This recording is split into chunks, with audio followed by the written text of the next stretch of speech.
primero es que más allá, digamos, de lo que yo les voy a contar de la nota que me publicó el cronista el día lunes, es importante notar que el índice de inflación fue publicado el IPC el día miércoles y él arrojó un número de 2,2%.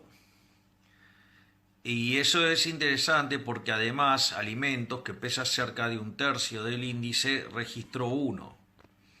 Entonces es muy interesante por lo que implica que todo el resto de los componentes que no son alimentos crecieron a más del 2,2%.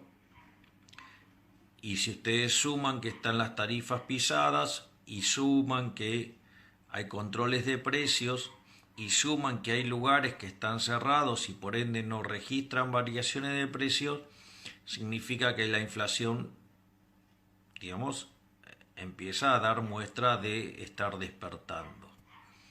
Otra forma de ver eso es con los indicadores que salieron hoy. Hoy salió el índice del costo de la construcción.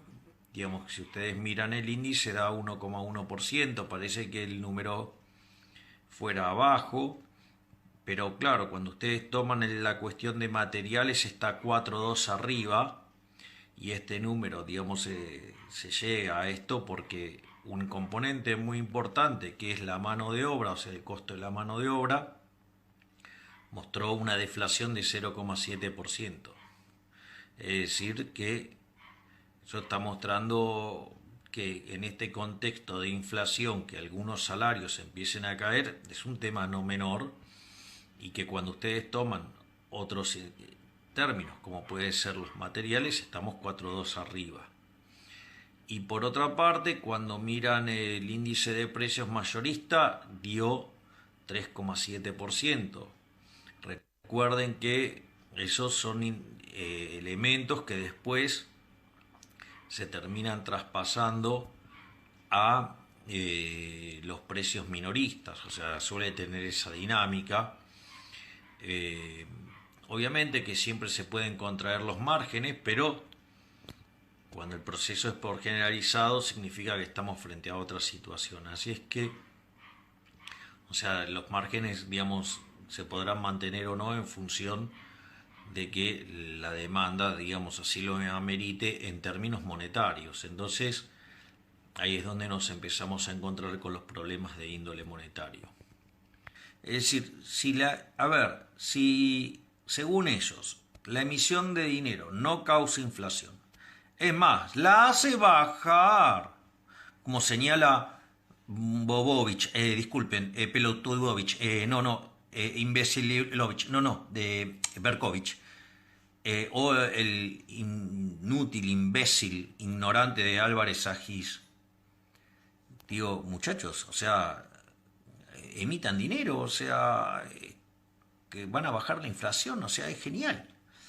Me hace acordar un reportaje que tuvo en un canal José Luis Espert, y una persona con el tema de la inflación le dijo, sí, se arregla, ¿cómo? Entonces, cuando José Luis le hace un planteo, dice, bueno, para bajar la inflación, que emitan. Bueno, así estamos. En ese contexto, lo que les planteó Virginia Gallardo a Kichilov, que fue, bueno, si los impuestos, si la inflación no es monetaria y no genera, la emisión de dinero no genera inflación, ¿por qué no hacemos cero los impuestos? Y financiamos todo con emisión monetaria. Imagínense, digamos, tendríamos hasta deflación según estos imbéciles. Ahí pasa mi amiga Juliana. Hola Juliana Santillán, ¿cómo andas?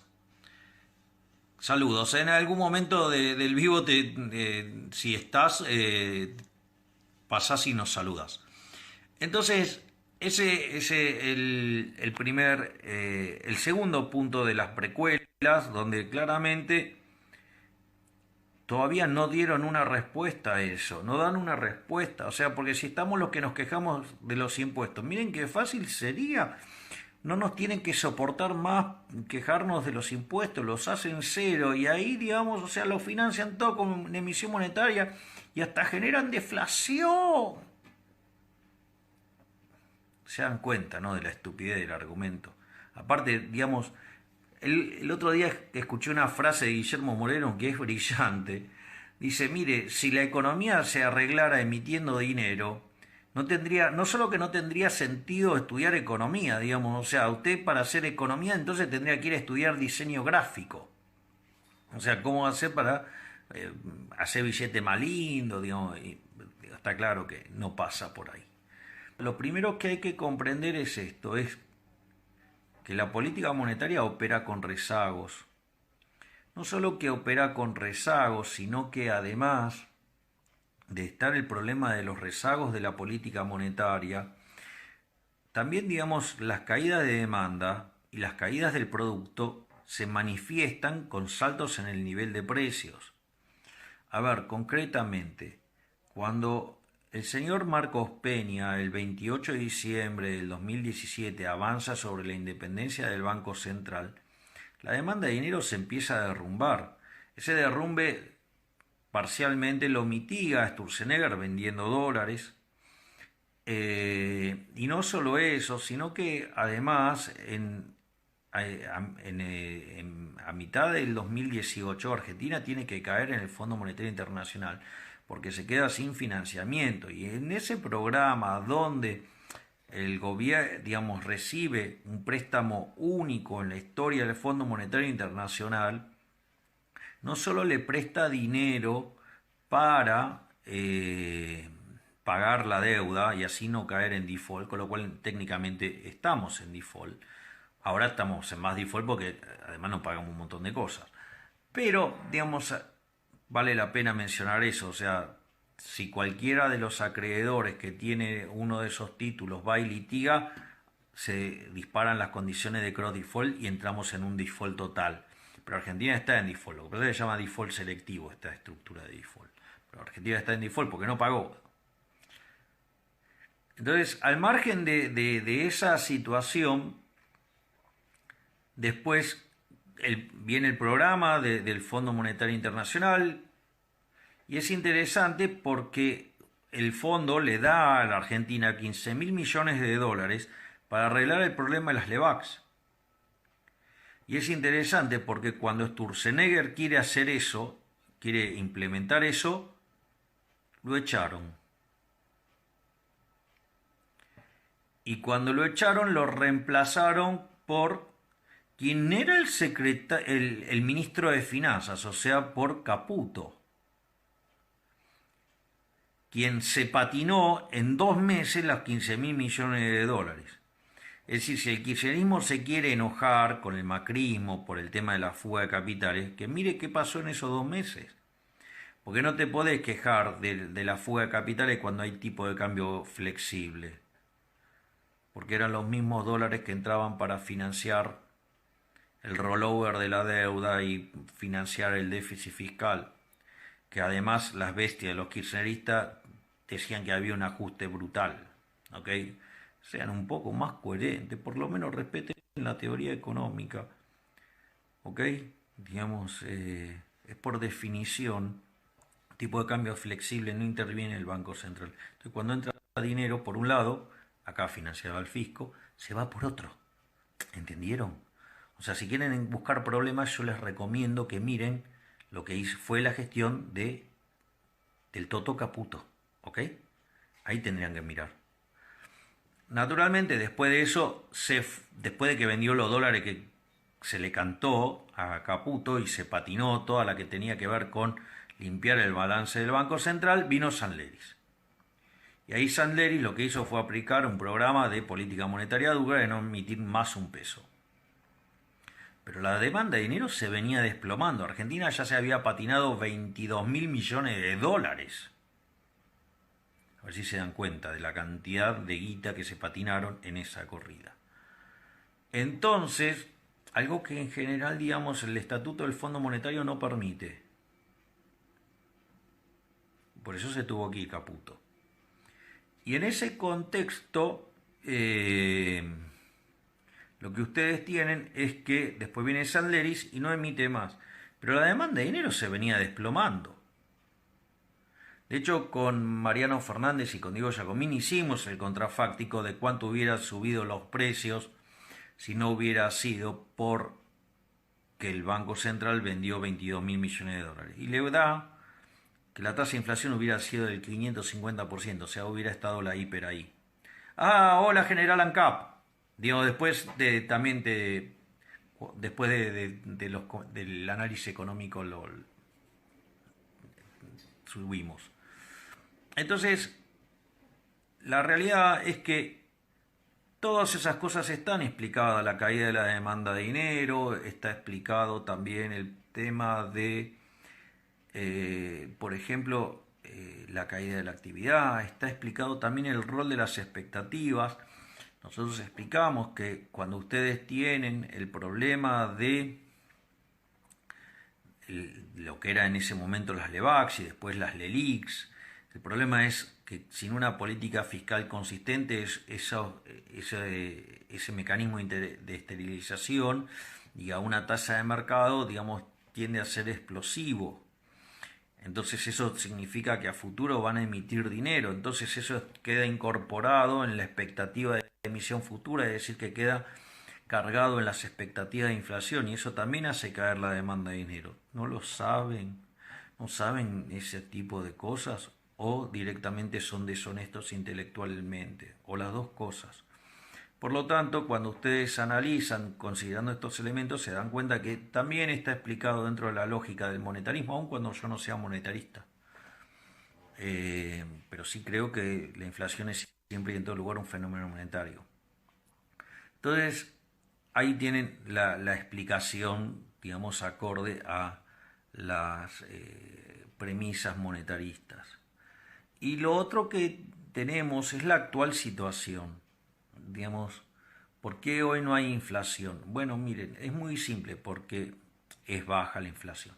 Primero, porque cuando ustedes hacen un programa de estabilización heterodoxa, controlando precios y todas esas cosas, saben que las empresas se anticipan a eso. Y eso se dio con claridad en la última mitad del año 2019. De hecho, la inflación promedio saltó más de medio punto porcentual, de 3,4 promedio a 3,9, donde hubo meses muy importantes con saldo como fueron, por ejemplo, agosto y septiembre. Entonces, ¿qué pasa? Digamos, se adelantaba que iba a haber un programa de estas características, entonces se aceleró la tasa de inflación. Entonces, claro, cuando ustedes se estabilizan y hacen el control de precios, parece que la inflación se desacelera, pero es una cuestión meramente estadística. Por otra parte, digamos, ustedes hoy tienen que el componente más importante del índice de precios es alimentos y bebidas. Alimentos y bebidas está ligado a lo que pasa con el tipo de cambio y ustedes tienen un cepo enorme. Entonces, ¿qué pasa? Digamos, como alimentos y bebidas entra por lo que se llama el MULC, que es una cargada que se llama el MULC, que es Mercado Único Libre de Cambios. Libre. Vamos. Pero no importa. En ese contexto, como esos bienes entran por ahí, entonces a ustedes no les impacta. Y si ustedes tienen que el diferencial entre el tipo de cambio que pueden comprar. Hola Charlie, ¿estás Carlos Mira, el amigo Carlos Mira? Un abrazo gigante, Carlos. Ahora, si ustedes tienen que pesa un tercio en el índice alimentos y hay un desfasaje en el tipo de cambio de cerca del 100%, quiere decir que hay una inflación reprimida por lo menos del 33%, de 33 puntos porcentuales. Vamos. Por otra parte, también tienen pisado las tarifas. Eso, digo, va a generar un desastre en términos de lo que es los subsidios, o entonces o se afecta la calidad del servicio, o digamos, explotan los subsidios, ya pasó esto. Y después lo otro que tienen es que tienen para productos de primera necesidad, por ejemplo, como los que tienen que ver con la higiene o con la limpieza de la casa, también están pisados o están con acuerdos de precios, acuerdos.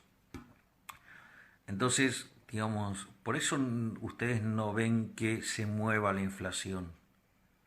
Y después hay un montón de rubros que no están funcionando. Por eso tampoco, digamos, entonces el INDEC no tiene cómo hacer el relevamiento de precios y por ende no registran variación, pero que cada vez que ustedes abren algo los precios saltan. Y eso se vio en el último indicador de inflación, que fue que pegó un salto de 1,5 a 2,2. ¿Por qué? Y porque justamente se abrió un poquito y saltó la tasa de inflación.